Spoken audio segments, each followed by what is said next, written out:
Welcome, chillers. Yes, you're at the right place. It's another production of the Podcast and Chill, Black Friday edition with Coach Leo. But we are doing it differently. Sandy is my name, and I'm in great company. He is considered the embodiment of self-assurance. He's fearless, committed. And I feel like I've been a stalker the last few days, trying to find out more about this guy. So without further ado, let me introduce you to our special guest, Leonard Mashau, otherwise known as Coach Leo. Yeah, thank you for having me. Yes, I'm here. So, as I said, I feel like I really have been stalking you, but because the chillers have indicated that they want to know more about who you are, we thought then let's definitely take on the challenge. So in the last few days, we reached out for fillers for some of your good friends, some of the community and your network, just to find out who you are. So no pressure, but I just want to compare notes. Do they know you as well as they think they do? So are you up for the challenge? Yeah, no, absolutely. I'm a bit scared because, but I'm here. Let's do it. Let's go for it. I mean, it started off quite well. I mean, fearless, committed. These are good things. So I don't think you've got lots to be worried about. That really sounds like me. It does. Yeah. So you don't have much to be worried about. I think you just need to, help us understand more, share more, and maybe fill some gaps for us. Yeah. So I spent some time on your LinkedIn page, very interesting. And what's clear is you're quite passionate about what you do. You're passionate about the businesses that you're helping grow, helping transition into the scalable industry that they're looking to participate in. So I'd like you to share really a range about yourself. But I think for starters, help us understand who you are. You've been described as a package in one, coach for all things, from business, from health, wealth. How would you describe yourself? So, Brian in Palabora calls me Coach Ubuntu. I think it struck me at the time that he said that 4 years ago. However, at the core, I am my grandmother's child.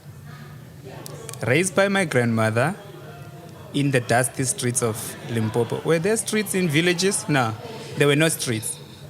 So in the bushy part of Limpopo, that's where I grew up. And that's where it all began. Because what I've learned from my grandmother, I still practice it even today. Those who are very close to me, of course, people think I'm out there, but I actually have very few people in my inner circle.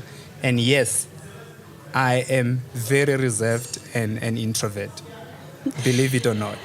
So what's interesting is Liseja, one of your friends, did tell us that your grandmother is probably one of your biggest heroes and a great influence in your life. And I'd really like you to share one of your earliest memories, around that. So my grandmother was a superstar. And when I tell people that we were farming, yes, everyone talks about farming now, but I've been doing this at age 2, 3, 4, 5 years and a bit more with my grandmother. So she would pick me up and basically take me to the farm with, and I would learn how it's done. I can tell you now, I plowed with donkeys. I've done it all. With lejepe, I don't know what it is in English.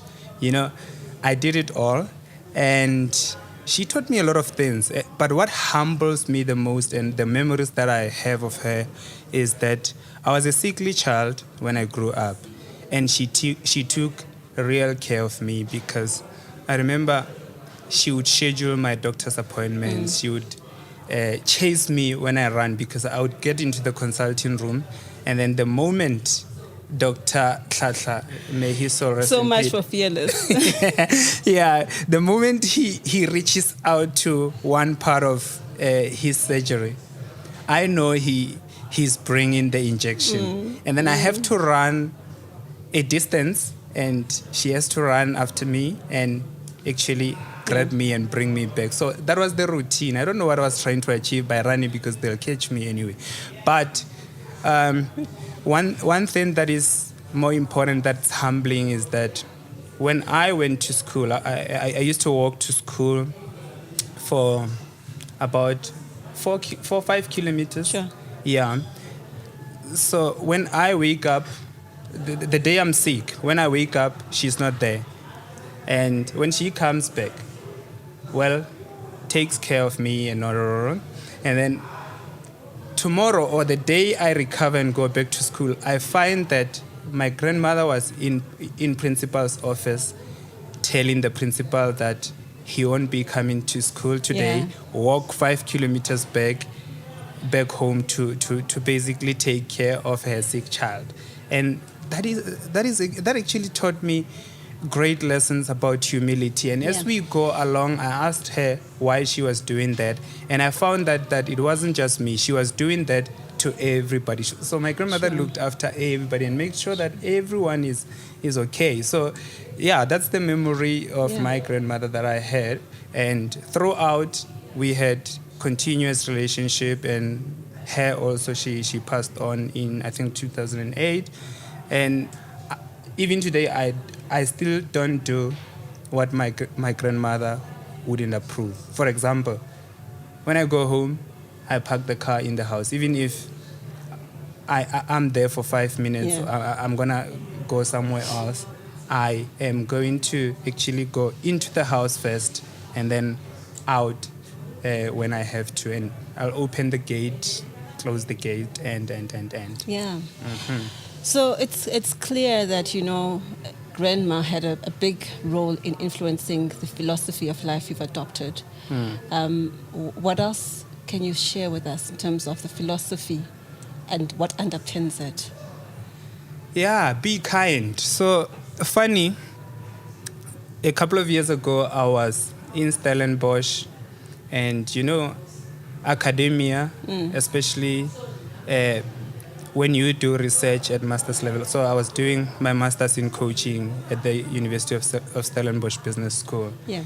And to an extent, certain things, when I bring them up and I'm being told that you need to cite someone, you need to reference.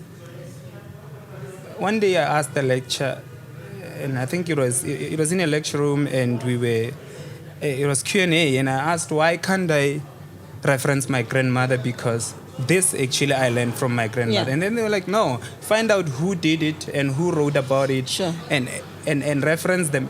And I thought, my grandmother has never been outside of the region in her life, and my grandmother couldn't read or write, so, and she didn't know English.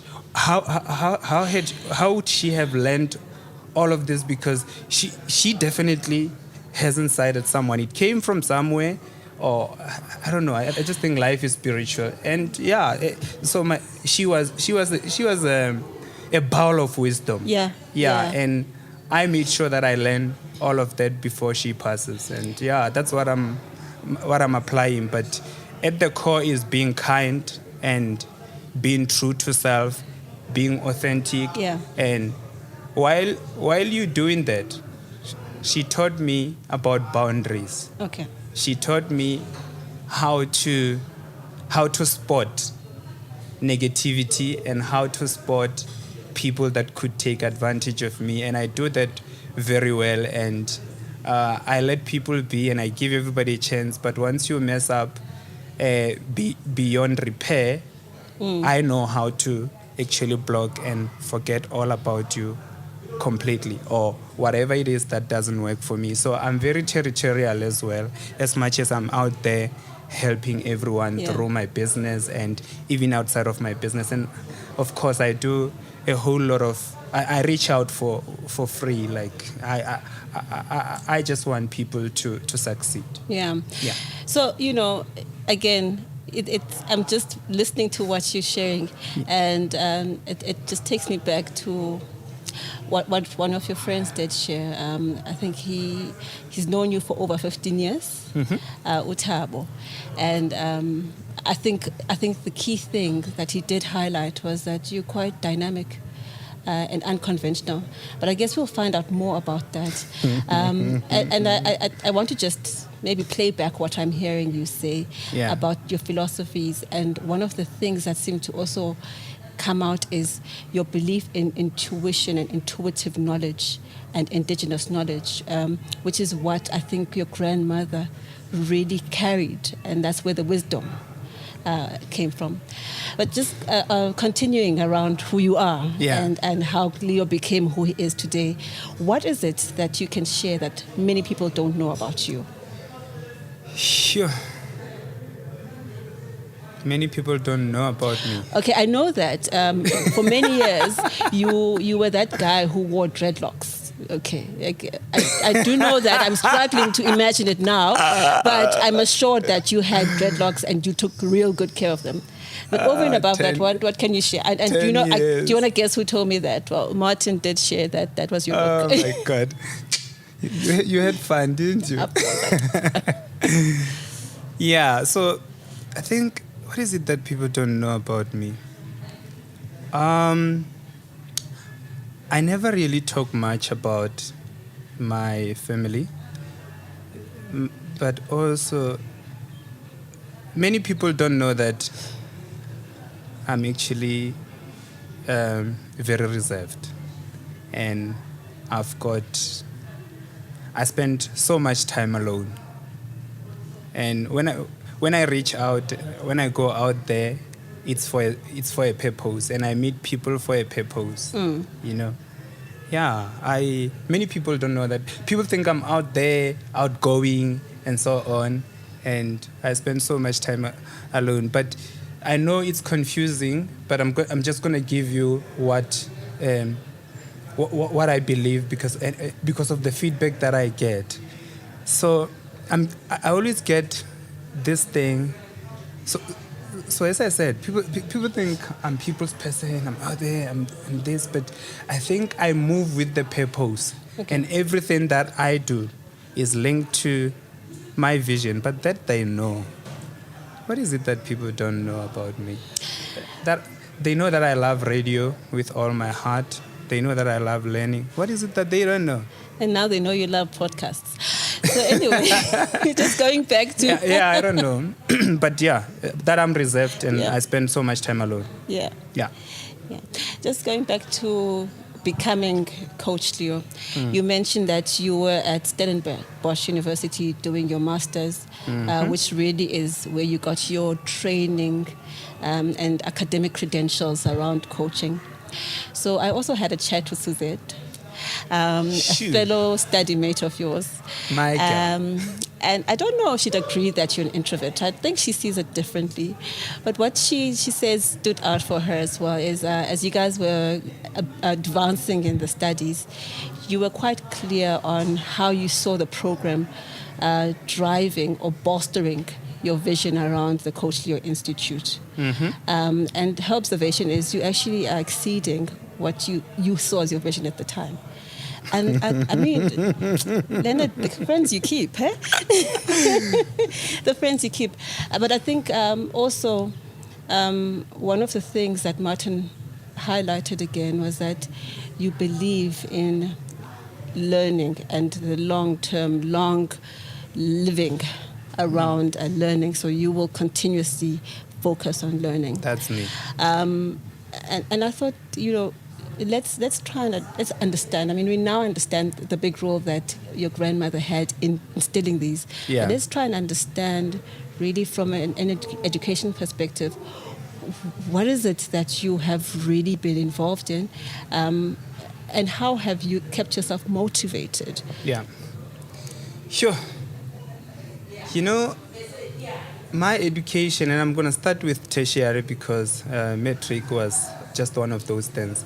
So, but when I was in matric, I think that's where the love for deeper learning came from. When I was in matric, we had to choose a career because, tertiary, and at that time, being a lawyer, being an engineer, and was taking over from your natural inclination of becoming a doctor, lawyer, teacher, and a nurse, And there were people that came to our school. Okay. I remember we were in standard 10A. It was standard 10 at some point. Yeah, I did standard 10A. And one buddy of mine who was a senior, Dan Maloba, came to do career guidance. And with some other people. And all they spoke about was engineering. And then I looked at not the schedule. I love schedules. I looked at the curriculum, and I was like, I'm good at chemistry, more than just physics. And I think he was talking about electrical engineering. He put more emphasis on that because most people just loved electricity, And then he said, I asked a question. So, if I'm good in chemistry, and I want to do engineering, is there a scope for me in the engineering field? And then he said, yeah. So there's chemical engineering and there's industrial engineering, and he unpacked them. And because of that, most of us in that class went out to be in the engineering field. And I went and I did engineering, chemical engineering, which led me to doing metallurgy. And I did metallurgy because my sponsor, which was Palabora Mining Company at the time, so I got a bursary from there, and they took me to vacation work. And when I got there, I realized that, wow, chemical engineering starts this process, this economic process in the middle. And I thought, so there's something called geology. And then I wanted to study exactly where the rocks are, either underground or open pit. And I followed that, and I realized that the rocks have composition. And what was fascinating for me was that the minerals are spread all around South Africa, as the West are always saying, and we complain about them coming to take here. And for example, you will only find diamond in Kimberley, in Pretoria, and in Messina. And that's where it's rich. And you can only find mineral sands in Namakwaland and in Richards Bay. You can only find platinum across the Bushveld complex, which moves from Rustenburg right up to Mokopane, and then in Limpopo, and then coming back to Bakersford. So that was quite fascinating for me, and coal being in Mpumalanga. And I was like, wow, this is so fascinating. So these minerals are spread there. How do we extract them? And I found that extracting those minerals are actually, you use different tools. And then I thought, I want to understand this from first principle. And that's when I realized that, okay, at first, I thought when you talk about the plant, you're actually talking about the trees. And now the plant is this big infrastructure that drives South African economy and the world economy, be it Australia, Chile, wherever. And then I started realizing, oh, this is great. So when I was at school on that day, I only thought about life this way. And before Dan came into that classroom, I wanted to be a psychologist. And my mom said, you know what? Being a psychologist, there's no money in there. At that time, we were driven by money to a point. And then I was like, there's no money. Now let me listen to other alternatives. And I found out when I started understanding that with so much love, my mom at the time was only telling me what she knows, which was not So much helpful. And I changed the script as time went on, and I took this engineering degree or qualification and gave it back to her, and I'm going to ask you to continued pause my there. journey, you know? Yeah, we're going to take a pause. Yeah. Because I do think it's important that we just reflect on what you've schooled us on right now. Yeah. You just helped us understand our indigenous resources and the wealth that sits under our land. Yeah. You've helped us understand the different regions that hold the different resources. Yeah. And I think importantly, the value of beneficiation of those natural resources and As how we're waste. seeing a bit of South Africa across the globe, Yeah. adding value in one way or another. And I think that's something that sometimes we walk through a day and we don't really acknowledge, and it doesn't necessarily motivate us sufficiently.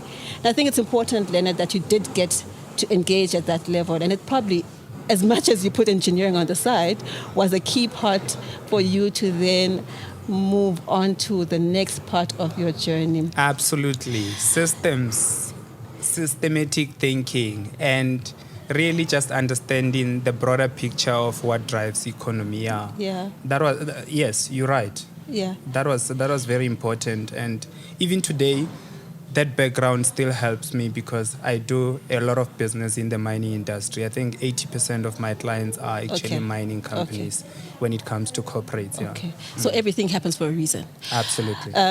So we just spoke about your first degree, the engineering degree. As I mentioned, at Stellenbosch, you got your master's, your MPhil Yeah. in coaching.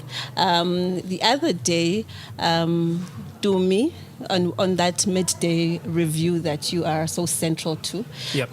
indicated that he was pursuing his doctorate studies and pretty much threw the challenge at you as well. So we know that one of these days, at least the ball's in your court, one of these days we're expecting a Dr. Marshall. Yeah.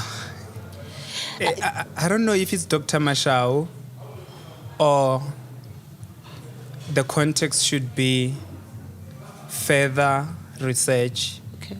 in the field and areas that I'm interested in. Okay. And one thing about me is that everything that I do it for a reason, and there must be a bigger picture connected to it. So when I left Stellenbosch, when I graduated with my master's, you know, we always ask ourselves what's next when we conversate. And the conversation was around with my fellow classmates. So when are we doing PhD? Yeah. And my answer was, hey, let me go and serve. Let me go and practice what Sure, I've just learned. sure. Let me go and help people because I'm better. Because listen, it's all good and well to study, but if you don't implement, whatever you don't implement goes away from you. Yeah. And I needed to make sure that I start developing new models. And I developed interesting models on business, on executive development. And my focus at the time was on, and this, I'm saying this because it connects to what you're saying. So my research, my coaching master's research was how coaching can contribute to the performance of board directors in private companies. And I learned so much. I made so many connections. In the process and beyond, I coached board members, I coached board directors, and I still do. And I'm now discovering so much. So if you look at one of my companies, HR Optimization, if you look at the logo, it's got a pill, and the slogan of my company is building success through people. So I've just peeled another level where I realized how much board members need me or my services or someone like me, and how much people that are still aspiring to get into the boards or transition to every area from business to corporate, from corporate to business, actually need me. And the journey, from that I realized that the journey is not complete. So during my discussions with Dumi is doing PhD, and it's so much interesting because he's doing PhD international trade. Yeah. And I'm so much involved in that. Dumi is my client. I've been coaching him for a while, and I'm also coaching him through this. And when I look at it, and the plans that we have, I said to him, listen, let me get involved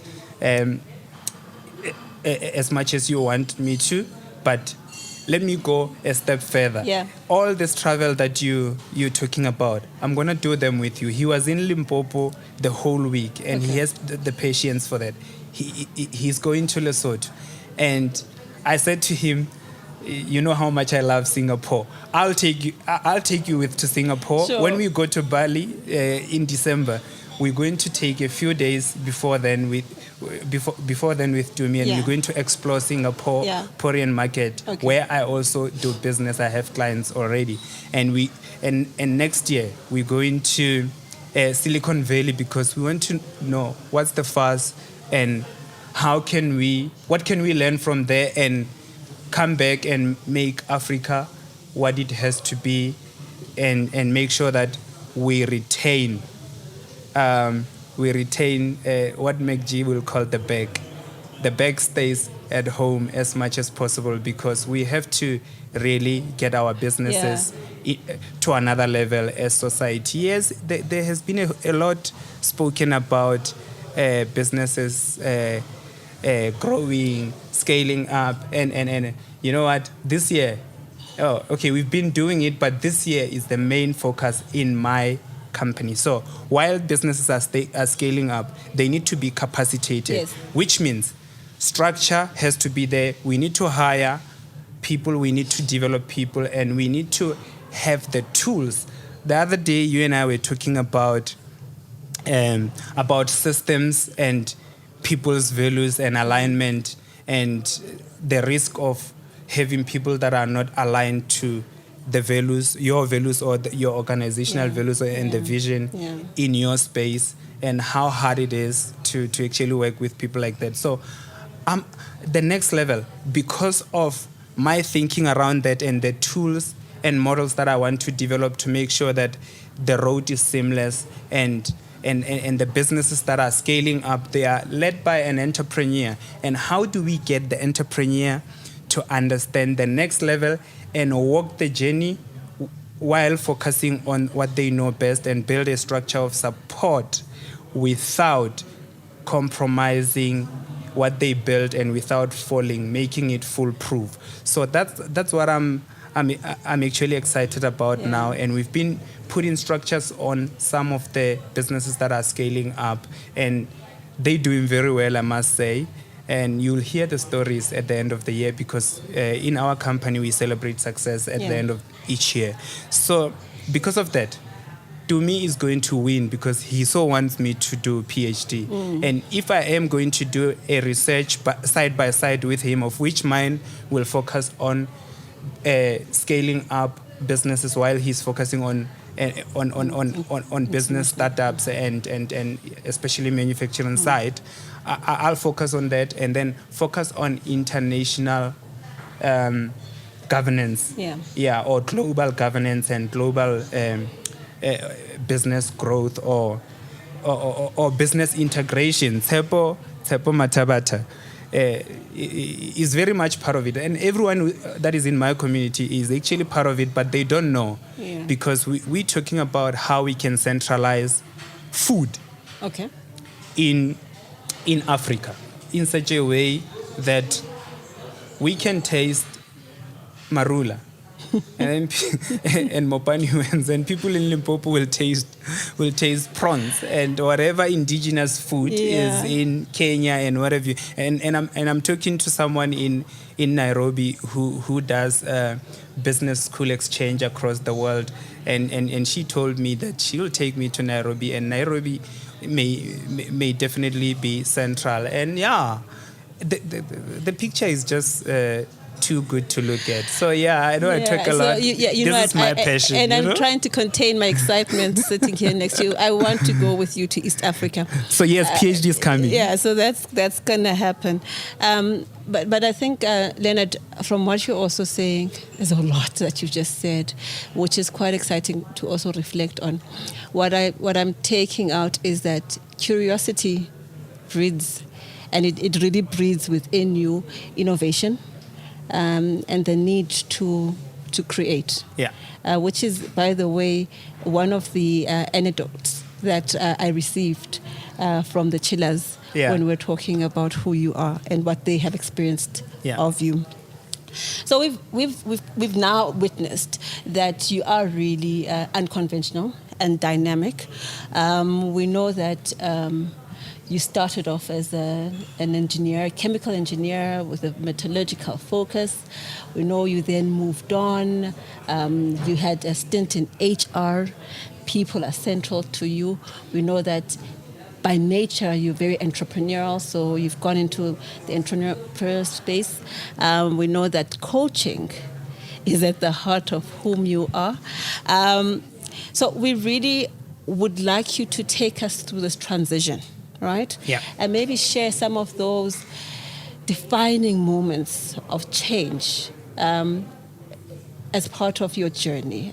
As part of your journey, just help us. You usually use a term, and I don't want to limit how you go about this. You talk about the one thing. I mean, I guess that one thing has been changing along your journey. So share with us. Tell us what that means. Don't you just want to excite me? Yeah. So,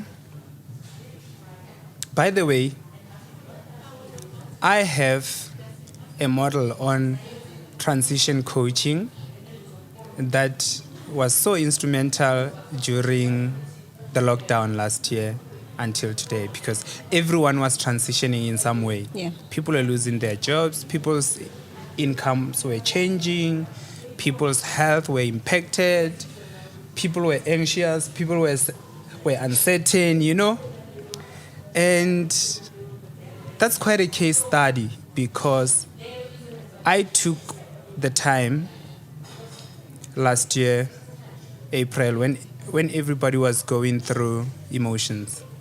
And I thought, what's my role in this? Okay. I was scared myself in the beginning of what's going to happen. How do I quarantine? Just like everyone, do I go to Limpopo or do I stay put, Yeah. But I decided to stay put. And as I was having a conversation with my mom, she told me, listen, don't even think about coming here. We are so busy. My mom is, I think, central to COVID task team in Limpopo. I think she's doing something there because she works for Department of Health, and I hear her talking about reports, this, that, and that. She was working the hardest during lockdown. And she said to me, now we are soldiers. And then from that conversation, what I took from her, because I learn from everyone every day, because I'm so open to learning. I even find a lesson where there's where it looks like there's none. Yeah. And the lesson there was, okay, Leonard, you say you are a coach. What would be your contribution right now? Some soldiers are going around making sure that people stay in the house. Yeah. Some soldiers, like your mom, are at the heart of COVID. She's organizing infrastructure, she's managing this, and she's reporting the stats in Limpopo. Now, what's your role? Yeah. And I decided, okay, what do I know? What do I value the most? Yeah. And I thought, people are really, I have clients, while I'm freezing, what could be going through their minds, And then I decided, you know what, I'm going to reach out and make sure that the community is okay, because the Coach Leo Institute community is at the, it's very close to my heart. We've been doing this for 7 years as a community, setting goals in the beginning of the year and then achieving them throughout the year through coaching and check-in, and brought the corporate element, which is quarterly and mid-year review, and doing it better because we were doing it willingly in our own space. Trust me, it does work for a small business to turn their businesses into corporate and build the systems. So what I did was, Okay. And then I started thinking, and one thought led to another. Okay, Leonard, now we are here and people have just set goals and it's March now. And boom, lockdown, uncertainty, no one knows what to do. Are their goals still aligned? Or do they have to tweak something? Do they know? And then I reflected and I looked at my own goals. Okay. And my strategy changed altogether. And then I thought, now, it's that time where we have to keep it online. Yeah. How do I reach them? Okay, telephone, online. You know, the nicest thing is I've been coaching internationally, so I've been using Skype quite a lot. And then I started using all the tools. Okay. With one of the mining companies that I coach, where I coach executives, I was never there because they would use Zoom. So they had adopted Zoom. So I had Zoom account, this account, and then there's Google. What is it? The Microsoft one, Microsoft Teams, and then I even knew and Google more Chat. that are out there, including WebEx, which is used by a multinational mining group where I coached leaders as well. And then I thought, this is the right time. And then what I did was to say, let's have a conversation. And then I looked at our database. Yeah. And then I knew exactly where to start. And I would call people, finding out how they're feeling, what they are up to, learning, and then after that, because of course, research and my systems thinking, I would take that as a data and use it to plot a graph that talks about the biggest challenges that people are having right now. And with that, I realized that, wow, it's not even health. It's finances, it's detainment and suffocation, uncertain about the future. And then I went into the toolbox. And of course, when you are a coach like me, you've got the practical element, you've got the human element, and I believe in a holistic view that says a table has 4 legs. I always start my coaching with the spiritual side of things to make sure that you are aligned to your values and I'm not talking about religion, although religion sometimes becomes so much part of that depending on how you are rooted, and then the health part and the financial side and business or business or career being the 4th leg. So I was asking questions across the wheel, and every person would have one thing that is aligned or that talks to all the legs. And then I plotted the graph, and I was like, ooh, here's a picture of how people are feeling. And then I created programs around that. So transition. When you transition, and I created models as well. When you transition, you have to first understand where you are. Yeah. And what comes true to your values, what would be your contribution.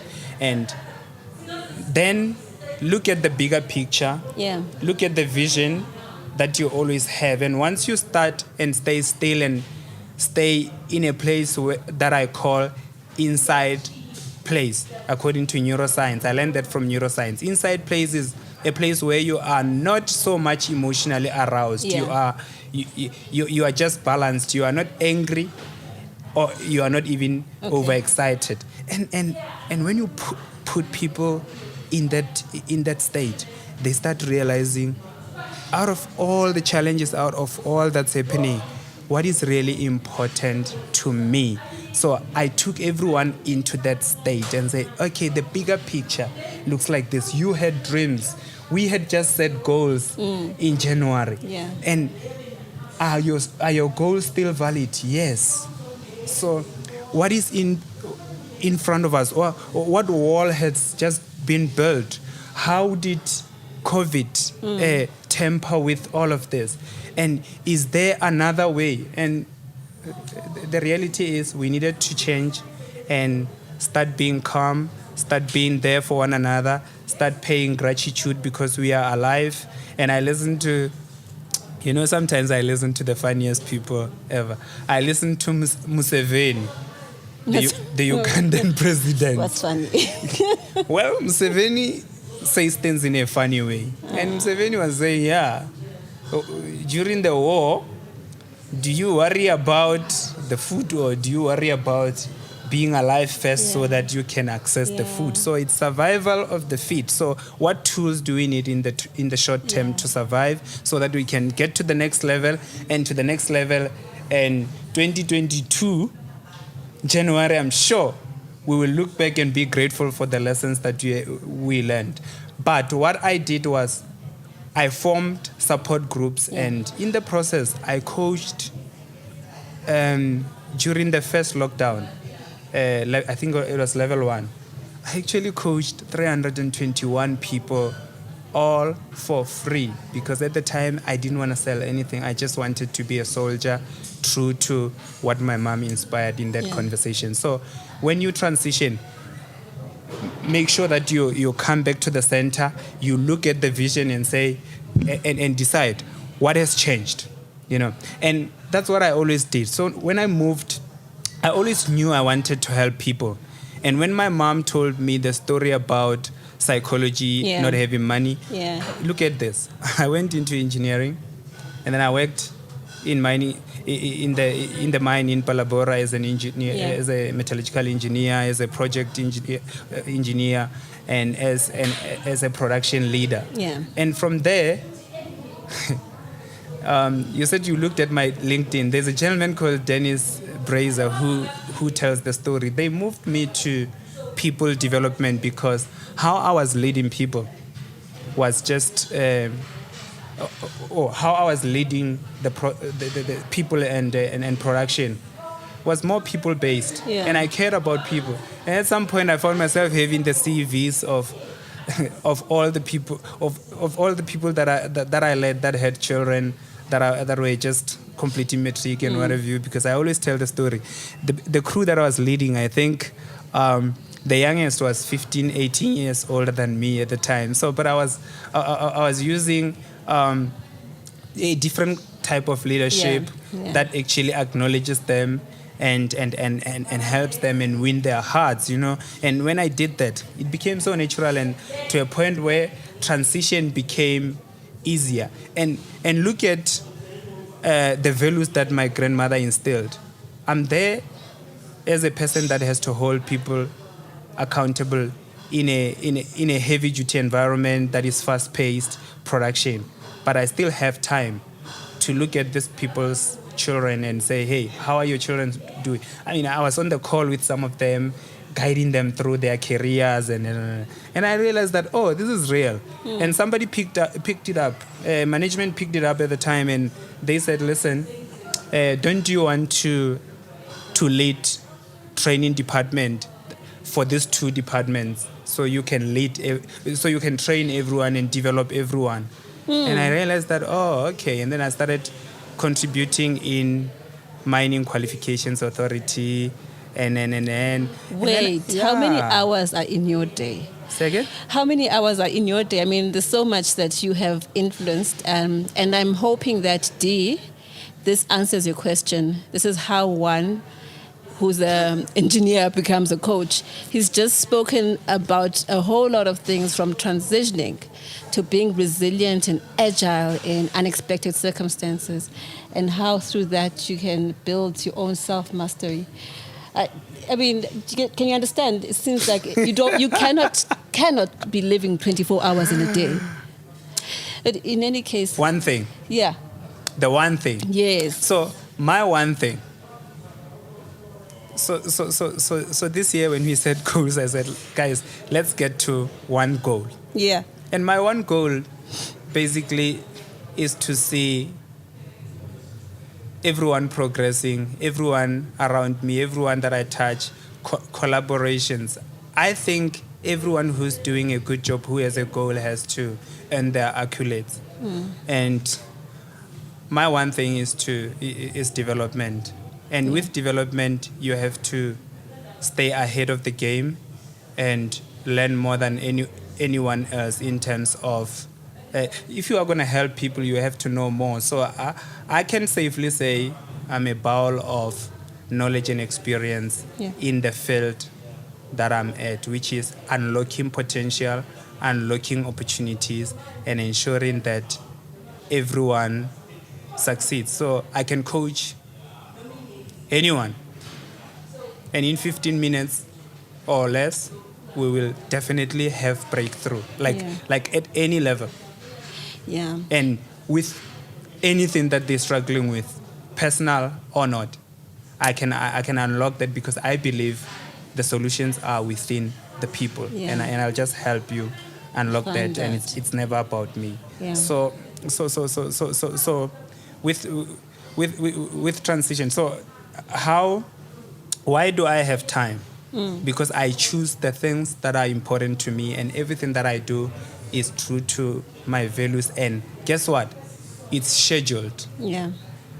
So I go around doing so many things in a day because they are all scheduled, and I've mastered the art of focusing on one thing at a time. Okay. And if I'm with you at this hour, I'm with you fully. And after an hour, I'm like, hey, Sandy, thank you so much, we're done. And I quickly use the techniques that I've got to move into the next thing and show up. So it's about showing up and with speed.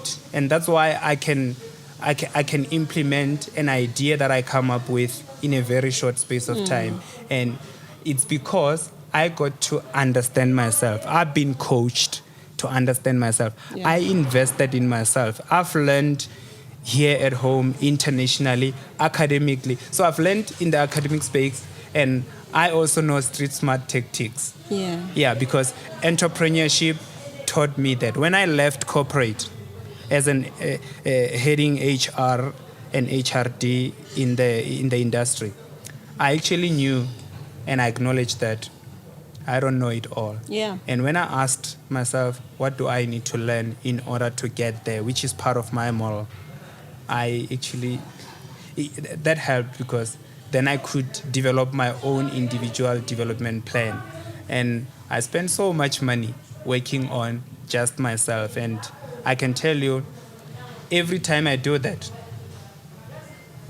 it pays off within less than a month. I was telling one client yesterday that 2019, because I've got a vision board. So on my vision board, on my recent vision board, the only thing that I had not done was Tony Robbins' Unleash the Power Within. Okay.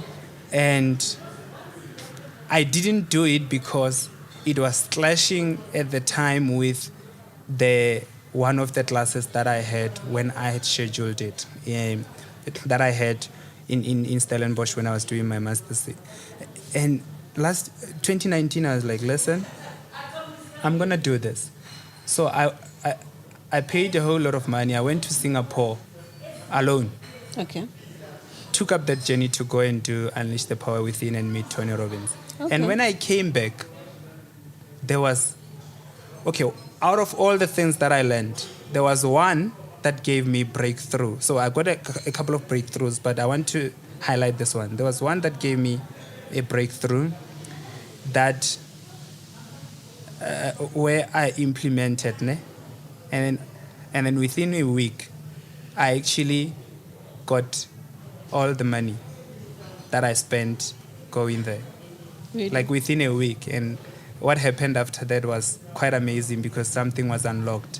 So as much as I coach people and I develop people, I'm very much aware that my development is also important. Okay. Lockdown years happened last year, and I miss international travel because I had lined up places where I needed to go to in order to learn and come back home and actually implement some of the things, but also being mindful that I need to contextualize it to our framework, to our landscape. You know what I mean?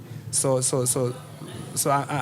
I'm a targeted learner. So I learn the things that that speak to me. So that's where that comes from. And before I tackle bigger things, I always keep myself in check to make sure that I manage my time, I manage my energy, I go to the gym or I work out 4 times a week on a good week, and I set the target and I bring everybody. I even have a Facebook page. So the things that I like, I take them overboard. I have a Facebook page where myself and other people encourage each other, and we set the target and we achieve them. And I remember the other day, Dumi, that you were talking about, actually won an award there. Yeah. And I bought him, from my budget, I bought him was it a watch? Well, what do you call it? I don't even have one. I don't even own one. What is this watch, Mesh? Smartwatch. The one that they use to track their performance, their heart rate and so on. Do me on that. So that's one of the legs. So I totally believe that, and I keep myself balanced before so that I can show up. And when I show up, that's where all this knowledge and experience come together to create a massive solution that for the challenge that is in front of me, or for the challenge that is in front of my clients' eyes. You know what I mean? So I can go on and on, but that's the analogy of how I do this. So everything is scheduled, and I plan my calendar for the next 3 months, and I'm able to play as well. I love comedy. Like, maybe that's what people don't know. Like, I love stand-up comedy, and when things are normal, I actually go into the room and I schedule it. Sekho Khopani will tell you we have done a couple of comedy shows together. I would actually schedule it and say every week, every second week, I must go and watch comedy, and I'll find a friend and go there. Yeah. You know? So I also just play. Yeah. So your client, Dee, she says you are the embodiment of self-influence, and she says one of the things that she's learned from you is to be intentional about self-development. And it's exactly what you've just said. Something that's also striking, I mean, there are some key nuggets that I took off your LinkedIn page, and one of the recommendations highlighted that, and I want to read it. Leonard listens deeply to understand, thinks deeply to assess, and weigh up the way forward, which pretty much ties in with what Thabo was saying, that you are a solution seeker. So as I'm listening, all of those characteristics are actually, coming alive right in here. So it's beyond words. The words are now evident, and I'm hoping the chillers are really enjoying understanding and getting to know who Leo and Coach Leo is. So much for putting me on the spot. No, it's not to put you on the spot. I think it's just also, it's great to know whom it is that you are seeing on the couch every day or every Friday. So it's I think for me it's great. I want to mention this. Suzette also highlights that for her, Ubuntu, that for her is how she described you, that you carry that and honestly apply it in humility. And I think that's a key quality to hold, Leonard, because as you're saying that you have heights beyond just South Africa, continentally, globally.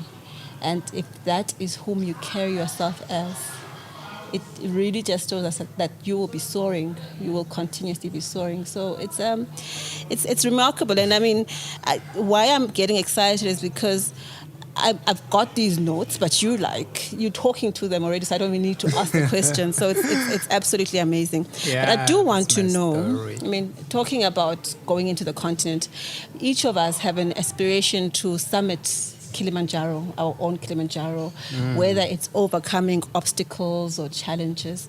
And as one who has had such a rich journey and continues to have a rich journey, share with us some of the obstacles that you have overcome and how you have done that? Sure. So there was time when I could jump into things without seeing the entire picture, just like everyone else. And I remember I lived in Durban. I got into grooming business. Yeah. Like as in grooming and spa. Yeah. Yeah, we were also doing massages Okay. there. And at the time, little did I know that I may not have time to contribute in this business. And because I did not have time to contribute to the business, and the business needed much more than investing and saying, let it go. Yeah. I realized that it was influenced by the wrong things. Okay. It was pretty much influenced by my love for grooming. Okay. But the lesson there, and then there was time when it's my platform. I'm telling the truth and I'm telling it as it is. Evidently. Yeah. So there was time when I looked at the numbers, compared that to my consulting business. Yeah. I was working in the business. Okay. In my HR consulting company, of which now it runs with Okay. its systems Yeah. and its people. Yeah. I'm focusing on coaching. So at the time, I realized that the amount of profit that we make in a year is equivalent to what I can make in consulting in 1 month. And then I thought, what are we doing here? So I started to critically look at everything. Yeah. And as the business grew, you hire people and as I was consulting, coaching, setting up HR systems for other companies at the time and recruiting for others. What I can say, and I'm going to cut it very short, what I've learned is if you have to, you spoke about submitting. Yeah. If you have to submit, you need to have all the resources and you need to have the knowledge or an idea of what you are about to come across. It's like hiking without a bag of water. Yeah. So you need to know that I need water, I need this, I need something that will help me blow my nose. Yeah. So you have to plan to the smallest details. And what I've learned is that, because I love small businesses and growing businesses that are started with external focus. So in psychology, we talk about external locus of control and internal locus of control. Yeah. So business decisions that are made from external aren't always the greatest. That's why every business person must at least love what they do. And even if it's not something that you always loved, but once you have it, Yeah. connect to it, Sure. connect your values to it, so that when the chips go down, when COVID comes, you're able to soldier on. You know what I mean? Yeah. So, and when you hire people, still stay true to the values and make sure that the culture of the business is connected to who you really are, you know?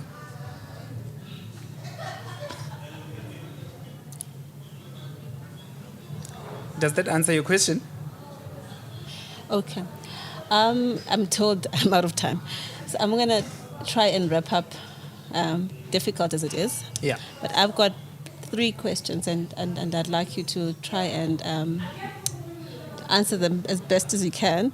Yeah, you can go in for 10 minutes or so. So I want to know, right, I mean, just maybe continuous to what you're saying. Yeah. Martin and Thabo, both, I understand you've known them for beyond a decade. Yeah. They describe you as a true entrepreneur, always looking for opportunities to invest or explore. You keep your friends guessing all the time what the new next big thing is. Yeah. And it's quite interesting because as they describe you in that way, Dee highlights that for her, what she took away is, in as much as you say, let's go make money, it's not the money that really drives you. Oh. In fact, in her words, he, and that is you, drive the money. What do you have to say about that? I mean, building worth and intergenerational and generational wealth. What do you have to say about that, and what does that mean? Listen, I love T. Half Acre because he introduced me to a model that is so inclusive in terms of our relationships with money. Yeah. And with his teachings, I realized that once you start chasing value and making it part of who you are, money is just a scorecard. Yeah. Money is just the reward. Yeah. Money is just where we check the balances of how we've been and what we've been doing. And good people, money is very important.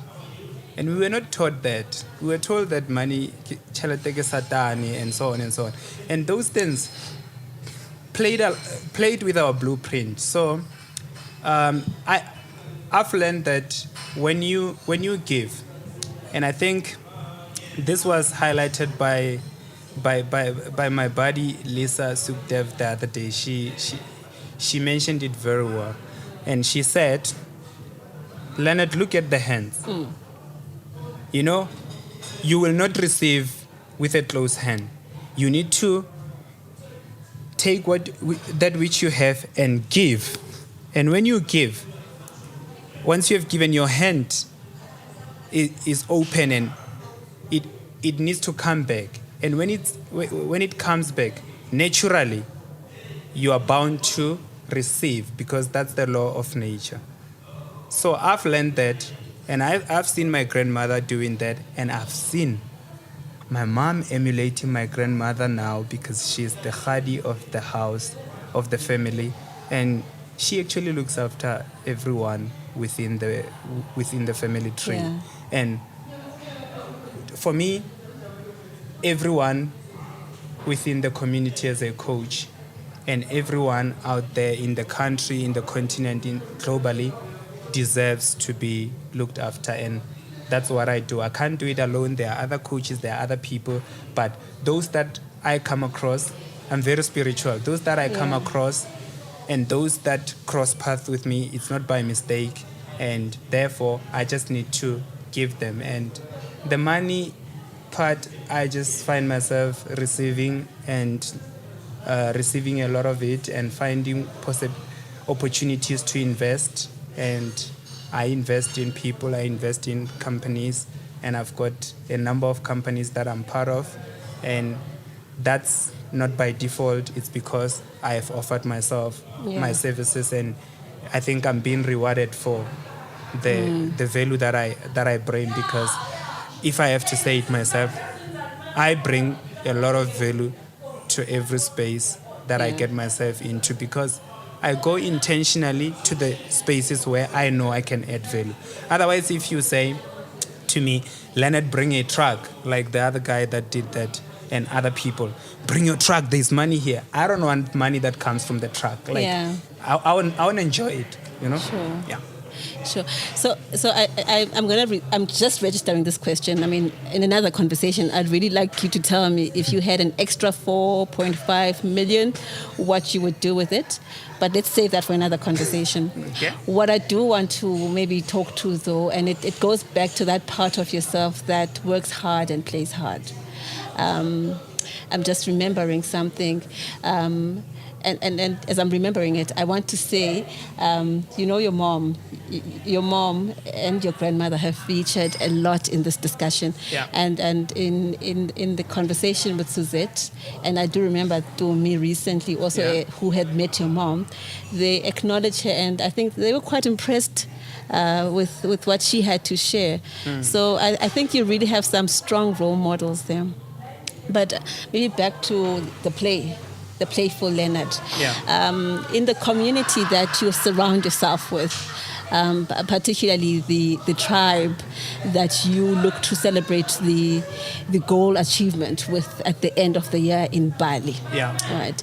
And I know that this is a practice you spoke to earlier on that everyone gets excited about and works towards throughout the year. Yeah. I want to know, we are now in Bali, December 2021. Yes. And you have the opportunity to invite 5 more people, 5 famous people to join you for the week in Bali. I want to know whom and why they'll be joining you. Wow. What a question. So, I tend to gravitate more towards normal people because we will be realistic about what we are about to achieve and it will be value-based. Yeah. However, I will try. Okay. I think I will bring Fat Joe. Okay. You know, I loved Fat Joe for the longest time. And the other day in this place in Ribouville, I think we had a couple of discussions here. He used to come here. We met here a couple of times, and you realize how big dreams he's got and how he's not faced by what's happening and all the bad media that he sometimes get. But he's so focused, and as a person, he's so humble. But he knows how to do his craft when it's time to work, and very strategic, and a lot of people don't know that he's a businessman. So I love the way he does business. I love the way he thinks. And I think that will contribute to fun and the future. And then another person, I will sound biased, but I'll say this at the end. So there's a gentleman called Nkopodi. He's an economist. He's not that famous. I met him at the Durban Chamber of Commerce. We served together in the committee back in the days when I was doing business that side. And he studied in America and everywhere. You speak to him about Taiwan, he will tell you what drives the economy. So I consider him a mentor, although he thinks I'm mentoring him. He's on pension, but I love him to bits. Okay. He'll contribute so much to that.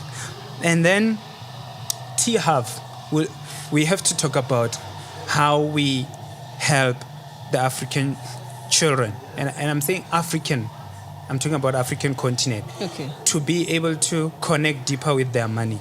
So I think I want to see that happening. And then the third person would be, The fourth person. The fourth person. I wouldn't take Tony Robbins because he taught me enough. I can actually stand in for him. So the fourth person will be Tshepo Mathabata. Tshepo Mathabata, yes, she's famous in Limpopo. I think I love the way she operates, her dreams, and she's all about people, all about women. She taught me that, I'm women biased as well in my development, and she taught me that, and I know her dreams. And then the fifth person, yes, I will sound biased, but MacG. MacG is a cream.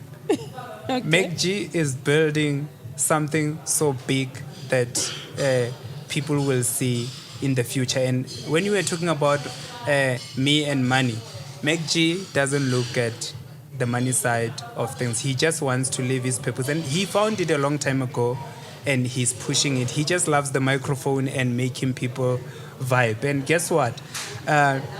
All his Monday shows and Wednesday shows are actually therapy to people. I look at the comments sometimes, and he would share this with me as well. And people will be angry that he did not post at 3 but at 4 o'clock. And then they'll be saying, I had a bad day, I just wanted to listen to the podcast. And as you speak to him, you realize that he's a wealth of knowledge, and he's a planner. Yeah. Like everything that he does, wow. Interviewing people, I would take him to anywhere. Yeah. Is it 5? Yeah, no, true warriors there. I think we could go on. This has really been a remarkable and captivating session. Martin and I want to know when your next book is being released. Think about it. You don't have to answer today. But chillers, there it is. Now you know who Coach Leo is. It's truly been an honor. And at this point, I hand back to you to take over your show, Coach Leo. Podcast and Chill, Black Friday edition at Riverville, Midrand, one of the best restaurants in Gauteng and in South Africa.